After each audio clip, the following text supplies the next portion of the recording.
So far, we've traveled the road to Calvary, beginning with Leonardo da Vinci's Last Supper, and then joining Jesus on the difficult road of the trial in the painting Ecce Homo by Ciceri.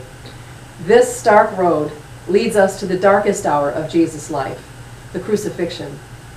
Miss Kilbride, I have a surprise for you today. What's that, Mary? Well, I've brought a painting to show you. You have?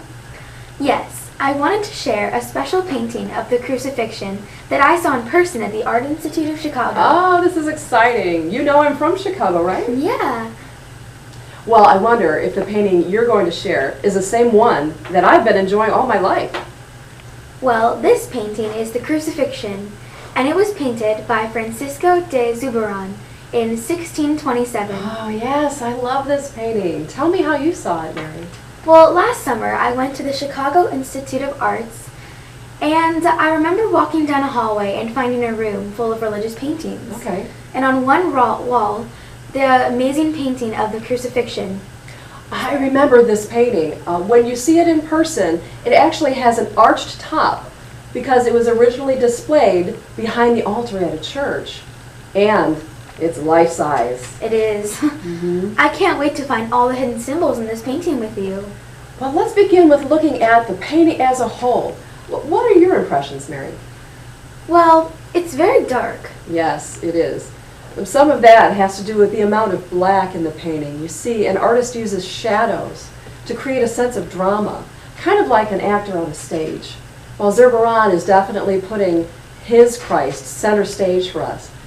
There are no other characters in this painting, even though we know that it says in John 19:26 that standing by the cross of Jesus were his mother's sister, the wife of Clopas, Mary Magdalene.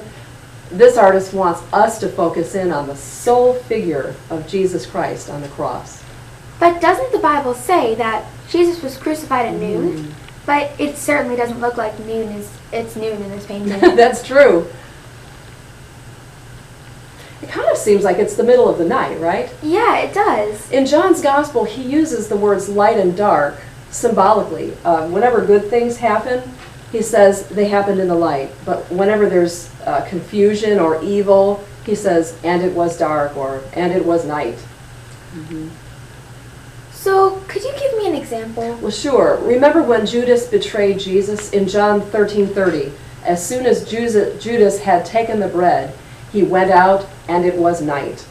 The night there represents the evil that entered Judas' heart.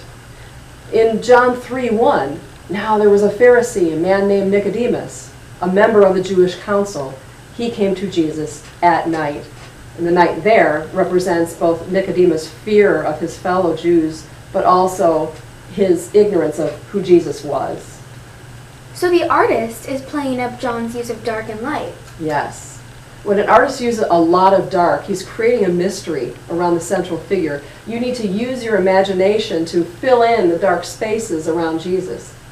And of course, the dark also represents the darkness in the world at the time Jesus came to bring the light. Mm-hmm. So what about the sign over Jesus' head? In John 19:19, it says, Pilate also wrote an inscription, put it on the cross. It was written, Jesus the Nazarene, the King of the Jews. Why is it written 3 times? What are the languages? Yes, in John 19:20, it says the sign was written in Aramaic, that was Jesus' language, Latin, and Greek. So I guess Pontius Pilate wanted to make sure that everybody knew why this man was crucified. Yes.